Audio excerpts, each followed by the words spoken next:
Vous vous souvenez peut-être du film La Guerre des Étoiles, Star Wars, dans lequel on voyait les personnages communiquer grâce à une espèce d'appareil qui faisait apparaître un hologramme de l'interlocuteur.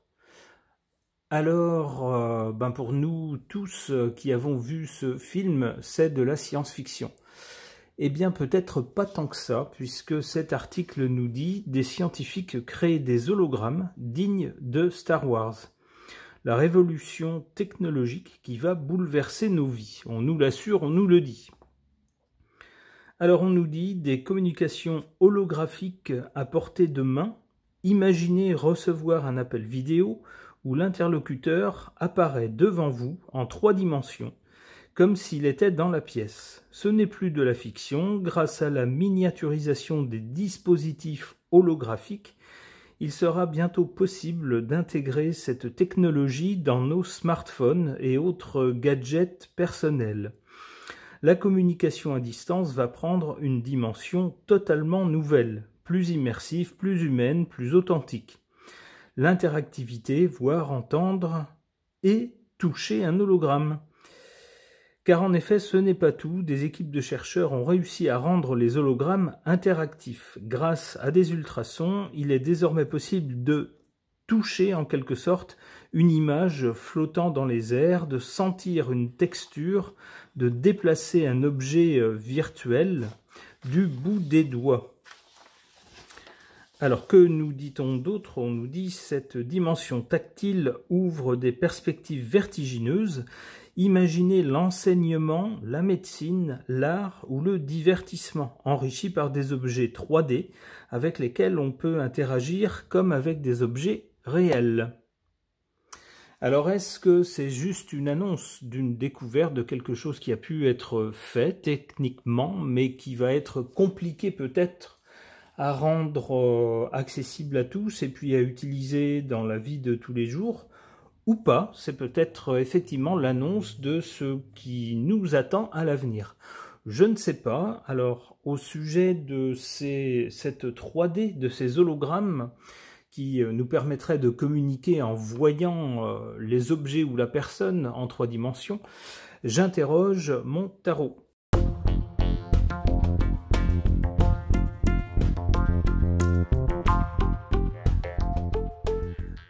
L'ermite nous parle d'un long chemin. Il aura fallu un long chemin pour en arriver au point du présent, avec cette technologie d'hologramme. Ça a d'abord commencé par être de la science-fiction. On se disait, bah oui, c'est bien joli, mais c'est du cinéma, bien sûr. C'est pas quelque chose qui existe en vrai. Eh bien, on peut penser que ce film a dû inspirer pas mal de chercheurs qui ont dû se creuser la cervelle pour se dire comment est-ce qu'on pourrait faire ça? Comment est-ce qu'on pourrait rendre cet effet spécial de cinéma réel? Eh bien, il aura fallu un grand chemin, un long chemin, sans doute pas facile, mais avec de la persévérance, on arrive à tout, apparemment. Puisque maintenant, on nous l'annonce, c'est le sens de cette carte du jugement. Du côté de l'avenir, avec cette carte de la papesse, on aurait, cette carte nous parle de gens intelligents et de gens qui ne disent pas tout. Alors peut-être que ce dispositif avec un hologramme, s'il paraît séduisant, bien sûr c'est toujours intéressant de voir une personne comme si elle était juste en face de soi, même si ça n'est qu'une image en 3 dimensions. Eh bien peut-être que le dispositif ne se limite pas à ça. En effet, on peut penser que si l'interlocuteur envoie une image de lui-même par ce dispositif, sans doute y aura-t-il de notre côté une caméra qui, elle aussi, ou un dispositif, enverra une image de nous et qui sait peut-être de notre environnement à notre interlocuteur. Alors, il se pourrait que ça occasionne quelques petits problèmes, quelques petits soucis. Si on n'est pas dans l'environnement où on est censé être, eh bien, ça peut amener quelques problèmes. Ça peut aussi supposer que ça sera un dispositif qui, d'une façon ou d'une autre, se déclencherait sans qu'on le veuille, par exemple. Enfin, vous voyez ce genre de choses qu'on ne met pas en avant, bien sûr. Les désagréments, on ne les met jamais en avant. On met toujours en avant que les choses positives. Le reste, avec la papesse, on le passe sous silence. Mais des gens le savent. Avec la papesse, on sait, on est au courant. C'est juste qu'on ne dit rien.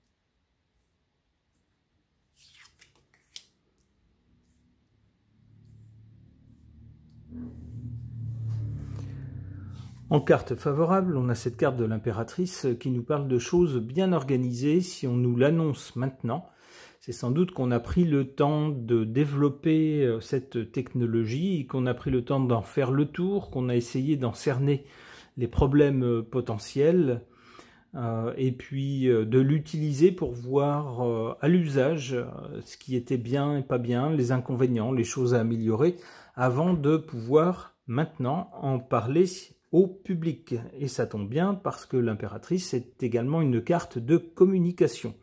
On a donc bien ici, en plus avec le jugement, c'est tout à fait ça, cette communication officielle au sujet de cette technologie qui, on nous l'annonce, on nous le promet, va se démocratiser. En carte défavorable, on a le battleur. Le battleur se lance avec enthousiasme dans tout un tas de choses nouvelles, d'idées nouvelles, de tentatives nouvelles, d'expériences nouvelles.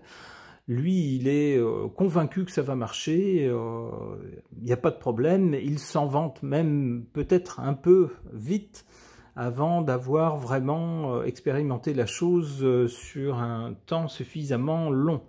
Et c'est peut-être là le problème. Peut-être que cette technologie, si d'un point de vue purement technologique, semble être au point, semble être prête à être diffusée auprès du grand public, eh bien, il y aura peut-être des effets secondaires qu'on n'avait pas prévus. Avec le battleur ici, des choses qu'on n'avait pas envisagées, auxquelles on n'avait pas pensé lorsqu'on a développé cette technologie et qui vont peut-être fâcher.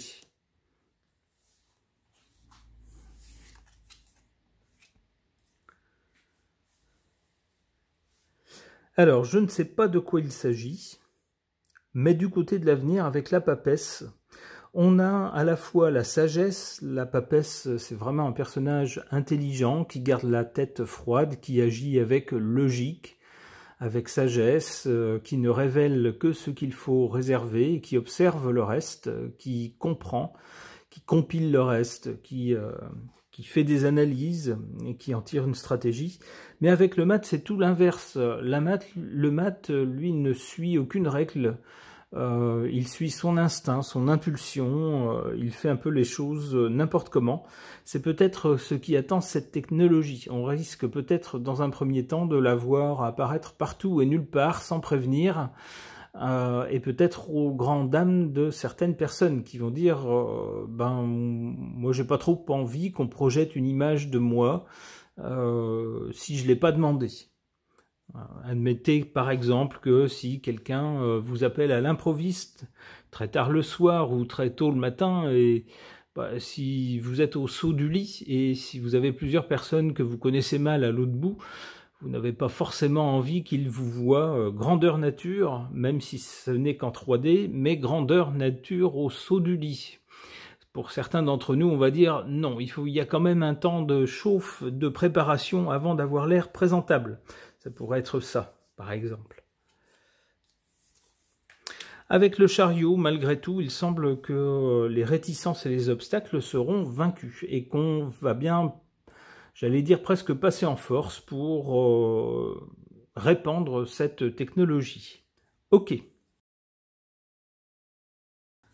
Concernant la technologie des hologrammes qui seraient couplés aux appareils de communication comme le téléphone par exemple, ou autre ordinateur portable ou tablette ou que sais-je encore, et dont on nous dit qu'il serait prêt à envahir la vie du grand public, j'interroge donc à leur sujet cet oracle franc-jeu.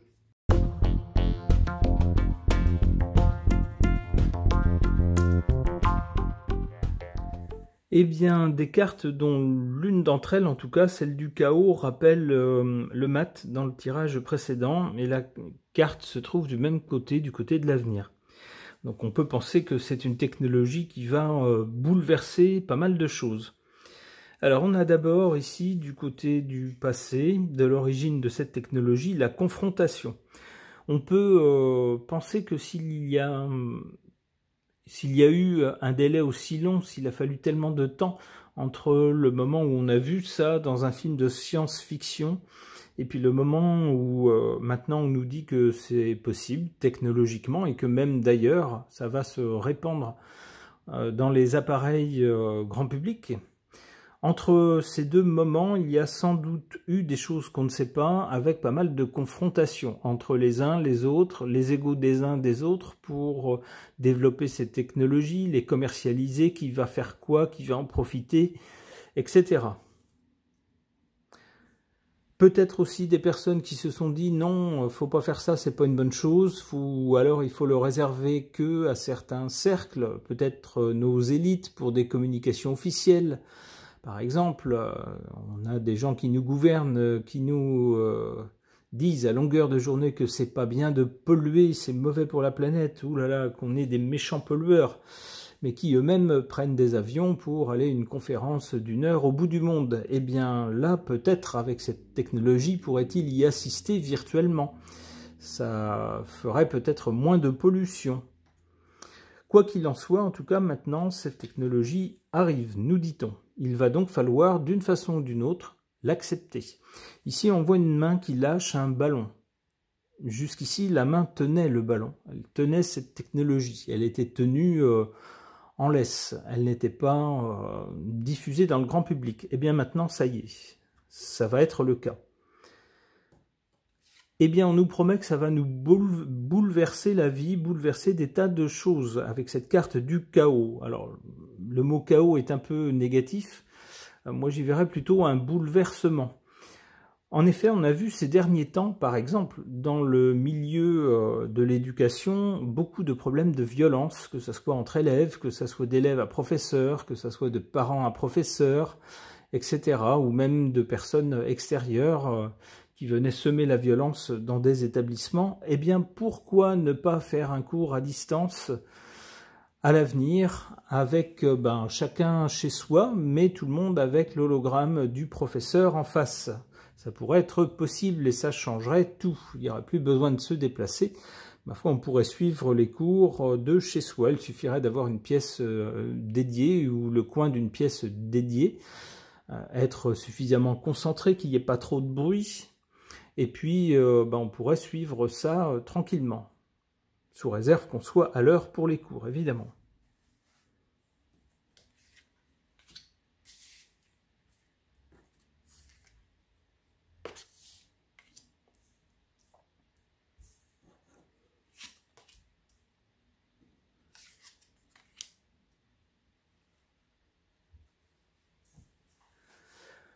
Alors, en carte défavorable, on a cette carte de la libération. Normalement, une libération, c'est plutôt une bonne chose, sauf lorsqu'on libère quelque chose qu'il aurait mieux valu tenir enchaîné. Et là, c'est sans doute le cas. On a libéré cette technologie de l'hologramme. Alors maintenant, bien, ça risque de bouleverser pas mal de choses et de ne pas plaire à tout le monde. Certains dont les métiers peut-être pourraient être remplacés par des hologrammes ou des gens qui passaient leur vie sur la route pour aller à droite à gauche s'ils ne se déplacent plus. Et évidemment, ça change complètement la nature de leur métier. Ça pourrait être quelque chose de cet ordre-là, une libération qui ne fait pas plaisir à tout le monde. Donc face à ça, il risque d'y avoir quand même de la résistance. Et ici, cette carte est en position favorable. Sans doute, bien sûr, comme à chaque fois qu'une nouvelle technologie arrive, tout le monde est enthousiaste, tout le monde saute dessus à pieds joints, tout le monde la veut, et puis tout le monde fait n'importe quoi. Et puis quelques temps après, on s'aperçoit qu'on l'a utilisé n'importe comment, qu'il y a eu des accidents, qu'il y a eu des choses qu'il aurait mieux valu éviter et qu'il fallait attendre pour l'utiliser avec plus de sagesse et de discernement. D'où sans doute certaines personnes qui vont résister, certaines personnes qui vont dire « bah oui, je pourrais utiliser cette technologie, mais pour une raison X ou Y, je préfère ne pas le faire ». On nous dit que c'est bien. Ce ne sera pas forcément une technologie qu'il faudra adopter partout.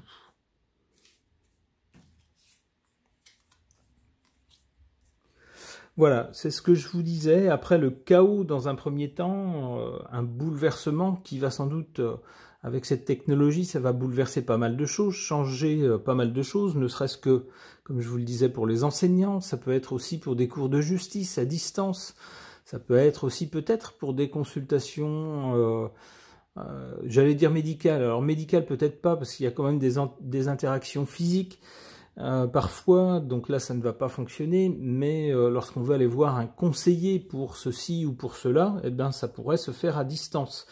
D'où un bouleversement de beaucoup de professions peut-être. Alors ensuite, il s'agira de trouver un équilibre. Alors, comme ce fut le cas avec le télétravail, même chose, on s'est rué dessus, alors cette fois-ci à cause de la crise sanitaire, on n'avait pas trop le choix, il fallait éviter les contacts. Et puis certains s'en sont réjouis, certains se sont dit chouette, chouette, chouette, je ne vais plus travailler que de chez moi, j'ai plus besoin de me déplacer.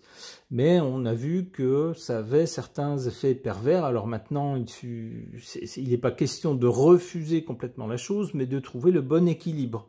Eh bien ici, il y a des chances que ça soit pareil avec cette technologie des hologrammes. Il va falloir trouver le bon équilibre entre une utilisation à outrance et puis le fait d'ignorer une technologie qui pourtant peut améliorer les choses.